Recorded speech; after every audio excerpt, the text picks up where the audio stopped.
아까 댓글창에 어떤 분이 남영희 언급해달라고 아까도 했거든. 남영희 위원장 이야기는 새날에서 지난 총선 끝나고 4년 방송했습니다. 그 남영희 위원장하고 같이 방송했던 분 중에 윤종근, 김현정 이분은 당선이 됐죠. 정치 1번. 남영희 위원장은 지금 계속 박빙으로 지는 상황인 거예요. 어저께 투표함이 사전 투표함이 7개인가 중에 3개가 안 열렸다 이 논란이 있었는데 결국은 오늘 보니까 남영희 후보가 승복은 하는 것 같더라고요. 그러니까 우리가 정말 이렇게 압승을 거두고 대승을 거뒀음에도 불구하고 이렇게 이겨놓고도 왠지 진 듯한 느낌이 드는 이유 중에 하나가 가장 큰 원인이 우리 남영희 후보님 때문이 아닐까. 예, 그 아쉬움 때문이 아닐까 싶습니다. 그러니까 어제도 새벽 5시 넘어서까지 못 잤던 이유가 처음에는 김민석 확정되고 나니까 남영희 결과가 끝까지 안 나오는 거예요. 근데 여러분들 그 방송사가 정보 업데이트가 엄청 늦어요. 이래요. 예. 실제로 현장에서는 이미 입력이 끝난 상황도 20분, 30분 후에도 안 나오는 거예요. 그러니까 인천 동구 미추홀굴은 계속 업데이트가 안 되는 상황에서 뭐 초박빙 이렇게 나왔었잖아요. 논란은 뭐냐면 관외 투표함 3개를 개표하는 걸 못 봤다, 봤다. 이 논란이었거든요. 그래서 계속 업데이트 안 됐던 이유가 대치하면서 다시 개표하자고 참관한 상태에서 개표하자고 대치하고 있는 상황이어서 업데이트가 안 됐던 건데 그게 실시간으로 보도가 안 되니까 저희는 이제 오매불만 기다릴 수밖에 없었던 거였죠. 그래서 오늘 민주당에서 하나 만들었죠, 그거. 이거 조사하겠다. 만들었기 때문에 한번 이게 투표함 보존 기간이라는 게 있어요. 보존 기간 내에 재검표를 요구할 수도 있는데 이건 한번 지켜봐야 될 것 같습니다. 자, 그래서 최선을 다했는데 떨어진 분들 있잖아요. 그 떨어진 분들한테는 박수를 보내는 게 맞고요. 정봉주 의원이 저한테 했던 얘기랑 똑같은 마음일 거예요. 다 당선됐는데 나만 떨어지잖아요. 그럼 죄인 된 느낌인 거예요. 나는 이재명 대표의 심정이 뭔지 알아요. 윤석열한테 떨어졌을 때 저번에 전화 인터뷰할 때 똑같은 얘기 했잖아요. 내가 대선을 진 죄인이라. 떨어진 사람은 우리는 그렇게 생각 안 하는데 떨어진 사람은 내가 못해서 떨어졌다는 죄책감이라는 게 있는 겁니다. 그래서 열심히 뛰었는데 낙선한 사람들은 지지자들한테 미안한 거고 지지자들 입장에서는 격려해 주는 거고 이걸로 세상은 끝이 아니잖아. 근데 그런 사람들이 있어. 민주 진영 블록에서도 극소수이긴 하지만 그런 사람들이 있어. 이 선거를 못 이기냐 등신아 이런 사람들이 있어요. 동지의식은 1도 없는 거야. 진 사람들이 스스로 품어줘야죠. 부산에서 민주당을 지지한 40% 넘는 시민들한테 격려를 보내야죠. 왜 싸잡아 다 욕하냐고. 그러니까 저는 오늘 아침에 사실 좀 울컥했던 부분이 뭐냐면 저는 인생을 살면서 내가 무언가를 얻기 위해서 무언가를 이뤄야 된다라는 생각을 하는데 민주당의 승리를 위해서 그 모든 후보가 다 당선될 수는 없잖아요. 누군가는 분명히 낙선을 해야 되는데 남영희 의원님 같은 경우는 사실 저랑 같이 방송도 같이 했고 대기실도 같이 있었고 그다음에 제가 SNS에서 그 남영희 후보님이 활동하는 사진들 보면 와 이렇게까지 고생하시면서 왜 그렇게 힘들게 정치인이 되려고 하시나 어떤 큰 뜻을 갖고 계시나 너무 감동받을 때가 많았거든요. 그렇죠. 그래서 오늘 아침까지 정말 긴장했고 남영희 후보님이 그 이제 선거 승복하시면서 눈물을 막 흘리시는데도 저도 같이 영상을 보고 좀 울었습니다. 그래서 아직 마음이 좀 무거운 것 같아요. 아유, 어떻게 위로를 해드려야 될지를 나도요, 모르겠어요. 예. 이런 게 있어요. 민주당 이긴 건 좋은데 여기만 이겼으면 좀 나았겠죠. 그 예. 느낌이었잖아요. 안타깝습니다. 자, 아까운 후보들 유삼영 후보는 모두 다 안 가겠다라고 하는 동작을의 자원에서 가서 여론조사상으로는 이긴 것도 나왔었고 근데 결국 나경원이 이기는 선거가 됐고요. 유삼영 후보님 근데 유삼영 후보도 오늘 보니까 이따가 이제 그 SNS 한번 읽어드리고요. 그다음에 이지은 후보 둘 다 총경들이잖아요. 네. 경찰국 설치에 반대해서 불이익받고 좌천됐던 총경들이잖아요. 물론 여기에 이제 녹색정의당이 이겨서 진 것도 있지만 이 두 분들의 SNS를 그대로 읽어드리겠습니다. 유삼영 낙선 인사 유삼령입니다. 여러분의 성원에 보답드리지 못해 죄송합니다. 동작 구민의 뜻을 겸허히 받아들이겠습니다. 모든 것은 제가 부족했기 때문입니다. 동작 구민이 보내주신 과분한 마음 절대 잊지 않겠습니다. 또 저에게 자원봉사를 해주러 전국에서 해외에서 오신 많은 지지자분들께 진심으로 감사드립니다.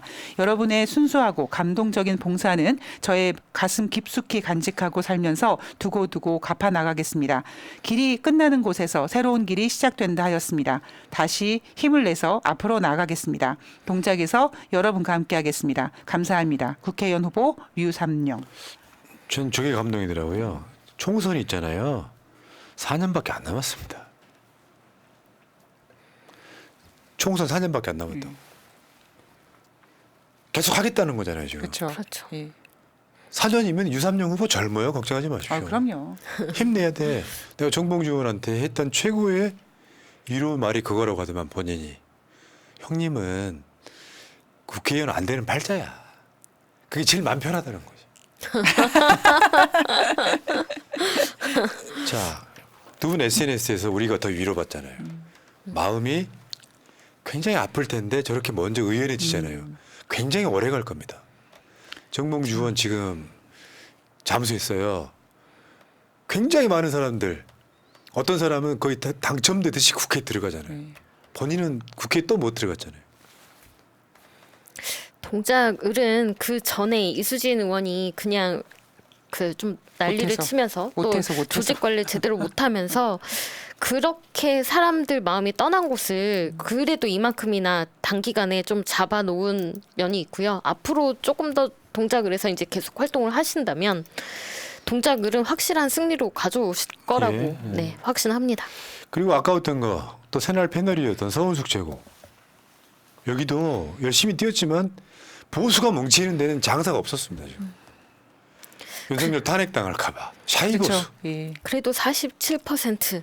웬만한 지역은 당선되는 득표율이잖아요. 네. 최선을 다한 거야. 서은숙 잘했어. 이재성. 지금 이재성은 아무도 안 가겠다는데 자원해서 갔다는 데 의미가 있습니다. 맞습니다. 조경태가 무려 5선을 한 것이에요. 그 신인의 등장인데 그럼에도 불구하고 부산에서 42% 특히 사구 을은 보수세가 강한 곳으로 알려져 있는데 여기서 42% 득표를 했다라는 것 자체가 정말 대단한 놀라운 거죠. 일인 예. 봐봐요. 거고요. 아까 서은숙 47, 이재성 42. 네. 이거 엄청 선전했어요. 이걸 바탕으로 다음 총선 때 민주당이 와신 상담해서 하면 되는 거예요. 저는 잘 모르는 이야기지만 예전에 충청도는 자민련의 텃밭 아니었습니까? 네. 그런데 지금은 민주당이 많이 차지를 하고 있어요. 부산도 이 정도로 40% 넘게 득표를 한다면 이제 이것도 민주당 밭이 될 수 있습니다. 그러니까 어제 선거 개표되는 걸 보면서 댓글에 어떤 글들이 올라왔냐면 부산 가지 말아야 된다 이런 얘기를 하시는데 저는 이 서은숙 후보라든가 이재성 후보가 이 얻은 득표율 같은 걸 보면서 우리가 쉽게 가는 게 없고 특히 민주주의라는 게 그렇게 빨리빨리 되는 게 아닌데 전 오히려 이번에 희망을 좀 봤습니다. 예, 맞습니다. 단지 이번엔 보수가 너무 강력하게 집결을 했기 때문에 어려웠던 부분이고 다음에 가능성이 있다고 봅니다. 이재성이 원래 처음 여론조사 20% 나왔잖아요. 예. 40% 넘게 찍었잖아요. 많은 지지자들이 포기를 안 했다면 당선될 수도 있었던 거죠. 그렇죠. 이재성 SNS 빨간 테두리만 좀 읽어주세요. 이제 이재성은 정치인으로서 시즌2를 준비합니다. 이번 선거를 돌아보고 재충전을 한 뒤 상상했을 때 가슴 뛰는 일을 다시 준비하려고 합니다. 다음 대통령 선거에서는 이처럼 무능하고 오만한 대통령이 다시는 나오지 않도록 민주당이 수권정당, 대한정당으로 나아가는데 전력을 다해 함께할 생각입니다. 예, 자원에서 갔던 울산의 전은수 변호사 후보도 떨어지긴 했지만 지금 이재성은 다시 준비하겠다는 거잖아요. 네. 해보니까 4년 밥 갈면 이기겠다 이런 생각이 드는 거예요. 그리고 이재성 후보 같은 경우에는 내가 좀 부족했다. 지금부터 준비하면 다음엔 가능성이 더 있겠다라는 그런 자신감 같은 것도 얻으신 것 같아요. 예. 그러니까 이재성 후보 자체의 성격이 굉장히 능동적인 사람이에요. 예, 긍정적인. 네. 그리고 좀 방송도 잘하시더라고요. 네. 그래서 방송으로 인지도를 좀 키우시는 것도 좋을 것 같다는 생각이 이재성 후보 같은 들었습니다. 경우에는 그 수학 문제 풀어주는 게 조회수가 300만 건이 넘으면서 네. 엄청난 인기를 끌었죠. 그리고 이제 저는 개인적으로는 송영길 대표에 대한 마음이 좀 되게 짠해요. 당선시켰으면 좋았기도 하겠다 이런 생각이 듭니다. 그래도 이낙연보다 잘 나왔다는 사실. 그러니까 이거는 여론조사 한 번도 안 나왔던 문제가 분명히 있어요. 그렇죠. 관심 지었고 아마 송영길 출마한지도 모르는 사람도 되게 많습니다. 옥중 출마니까 옥중, 예. 또 아무래도 네, 정말 많은 국회의원 페널티가- 후보들이 그렇게 하는 악수 한번 그 시민들과 못 해본 선거였잖아요. 여기까지 하겠습니다. 자, 채널 지금 100만에 3명 남았다니까요. 구독 좀 해달라니까요.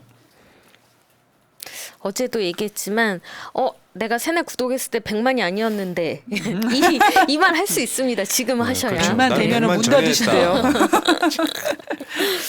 자, 케냐 AA님 감사합니다. 유니버스님, 푸나님 목소리 너무 좋아요. 오래오래 흥하세요 하셨습니다. 이런 말 들으면 목소리를 더 깔게 돼. 멜라토닌을 근데 분비시키는 이 목소리가 방송에는 적합하지 않다니까요.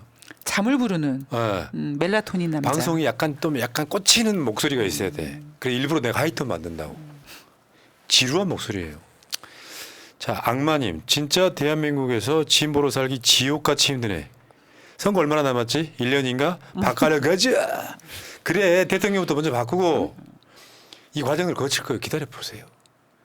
원래 이제 성격 급한 분들이 앞에 쉐빙선처럼 끌고 가는 건 맞긴 해.